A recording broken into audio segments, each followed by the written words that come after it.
ఇక మిగతా వార్తల విషయానికి వస్తే కాంగ్రెస్ ఎంపీ విహెచ్ పై వైఎస్ఆర్సీపీ నేత గోనె ప్రకాశ్రావు మండిపడ్డారు. వైఎస్ఆర్సీపీకి ఎలాంటి సంబంధం లేని వారిని అంటగట్టి విహెచ్ దుష్ప్రచారం చేస్తున్నారని గోనె విమర్శించారు. టెలిఫోన్లు, గ్యాస్ కూపన్లను అమ్ముకున్న చరిత్ర విహెచ్ది అన్న గోనె కమిషన్ కోసం ఎంపీ నిధులను విహెచ్ సీమాంధ్రలో ఖర్చు చేశారని గోనె ఆరోపించారు. వి హనుమంతరావు గారు చాలా మాట్లాడాడు. ఎవరో బ్యాంకు లూట్ చేసి ఆయన నాయకుడు కాదు, ఆయనకే పదవి లేదు, ఏమైనా ఆధారాలు ఉంటే అతనికి ఏదైనా పదవి ఇచ్చినా అతన్ని తో షర్మిలి గారు కానీ జగన్మోహన్ రెడ్డి గారు కానీ ఇంపార్టెంట్ అని ఎవరన్నా మాట్లాడితే ఆల్రెడీ అక్కడ ఎమ్మెల్యే వివరణ ఇచ్చాడు.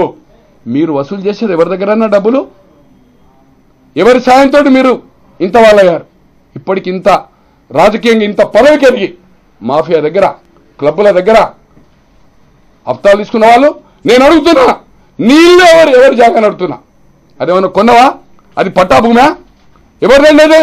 మీకేదైతుందో నియోజకవర్గంలో ప్రజలకు ఇచ్చే గ్యాస్ కూపన్స్, టెలిఫోన్ అమ్ముకున్న వాళ్ళు మీరు ఈ రోజు ఏదైతుందో ఈ పార్టీని విమర్శించేది